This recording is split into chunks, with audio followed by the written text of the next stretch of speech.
He said he had misunderstood him. That was the first thing. Before the gift. Before the White House. Before the moment that made the room go quiet in a way that Will Ireton was still struggling to describe days later. Before any of it, there was that admission. Simple and unprompted and delivered in the particular tone of a person who has decided that honesty is more important than appearances. He said he had misunderstood Shohei Ohtani. And then he explained what he meant. And by the time he finished, the people listening understood that what Ireton had misunderstood was not Ohtani's ability. Not his dedication. Not his work ethic or his competitive nature or any of the measurable qualities that the baseball world has spent years cataloging and celebrating.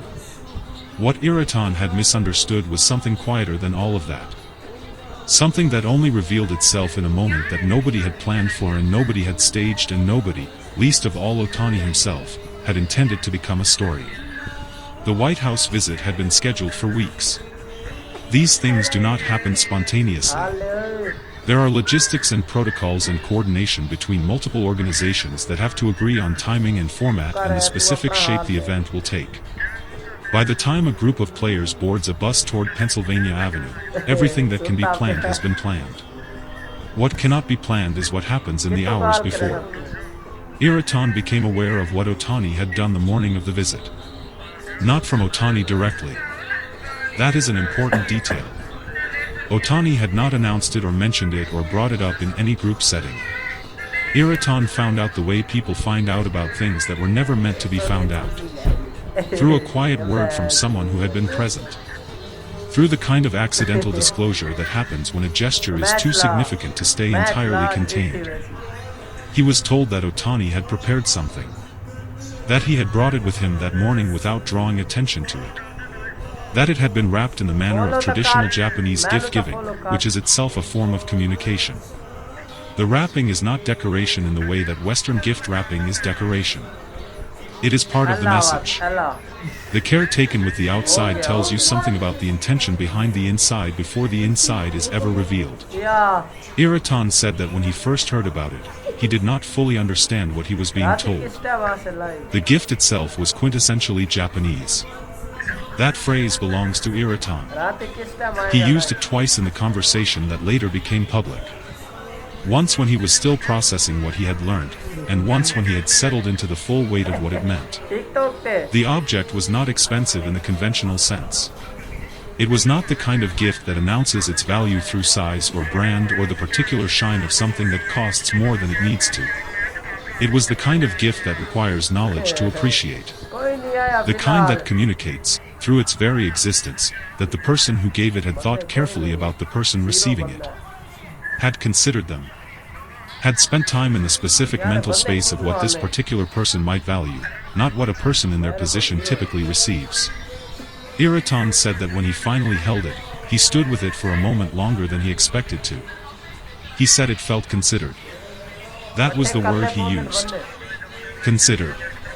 Not generous in the broad impersonal way that wealth makes generosity easy.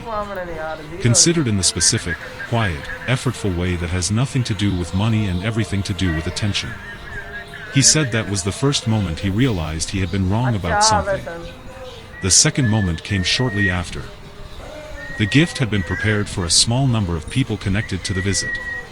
Staff members.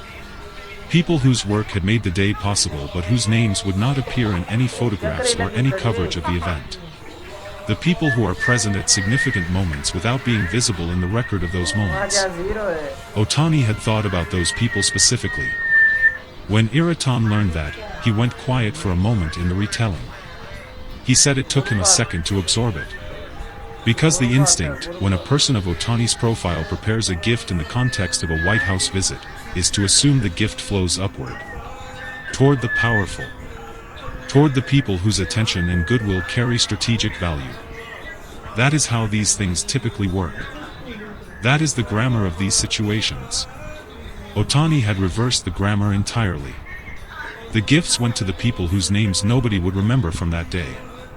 The people who had arranged the chairs and confirmed the schedules and stood in corridors making sure everything ran the way it was supposed to run. Those were the people Ohtani had thought about in the days before the visit when he was deciding who deserved to receive something from him. Ireton said that when he understood that, the word he had been reaching for finally arrived. He said it was grace. Not performance. Not strategy. Grace. The moment with the name came last. It happened in the final preparation before the gifts were distributed. Someone involved in the coordination, trying to be thorough, trying to make sure every detail was handled correctly, suggested that Ohtani's name should be included. A card, perhaps. Or an inscription. Something that identified the gift as coming from him, that gave the recipients the full context of what they were holding and who had thought to give it to them. It was a reasonable suggestion. A logical one. The kind of detail that a thoughtful coordinator would raise because it makes the gesture more complete, more legible, more officially recorded as an act of generosity from a specific person. Ohtani said no. Not sharply. Not with the kind of refusal that draws attention to itself and becomes its own statement. He said it quietly and he said it once and he did not elaborate extensively. He simply indicated that he did not want his name attached to it. That the gift was for the people receiving it and his name on it would change what it was. Would make it about him in a way that was not the point. Ireton said he was standing close enough to observe that moment. He said he did not say anything immediately after. He waited until later. And then he sought out someone he trusted and he said the thing he had been carrying since the morning, the thing that had been accumulating through the gift and the recipients and the reversed grammar and now this final detail. He said he told that person that he had spent time forming a picture of Ohtani based on everything visible. The achievements, the records, the image that exists in the public space around a person of that profile. And that the picture he had formed was accurate in all its facts and wrong in its understanding. He said the facts told you what Ohtani had done. They did not tell you who he was when nobody was keeping track. The story reached the US media through the particular path that stories like this travel. Not through a press release. Not through an official statement. Through the accumulation of small disclosures from people who had been present and found that the experience had stayed with them in a way they needed to talk about eventually. When it arrived, it landed differently than the usual Ohtani coverage. The usual coverage has a shape that the audience knows well by now. The home run distances. The pitch velocities. The statistical comparisons that place him in historical context. The coverage that treats him as a phenomenon to be measured and catalogued. This story did not have a number attached to it. It had a wrapped object and a list of recipients that did not include anyone powerful and a single quiet refusal to put a name on something that he had done for its own sake. The media did not quite know what category to place it in. It was not a sports story in the conventional sense. It was not a human interest story in the soft and predictable way those stories usually present themselves. It was something in between. Something that required the audience to sit with it for a moment before deciding what it meant. Ireton gave one final thought when the conversation was ending. He said that the thing about Ohtani which he had most fundamentally misread was this. He had assumed, the way most people assume about figures of that magnitude, that the public version and the private version were different in degree. That behind the composure and the performance there was simply more of the same, scaled down for private settings. He said he had been wrong about that. He said the private version was not a smaller version of the public one. It was a different thing entirely. Quieter. More deliberate. Oriented not toward the record of things but toward the things themselves. The gift that cost nothing in the way that visible gifts cost things. The recipients who would never be photographed.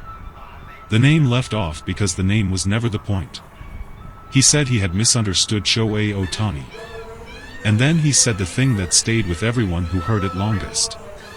He said he was grateful to have been close enough to be corrected.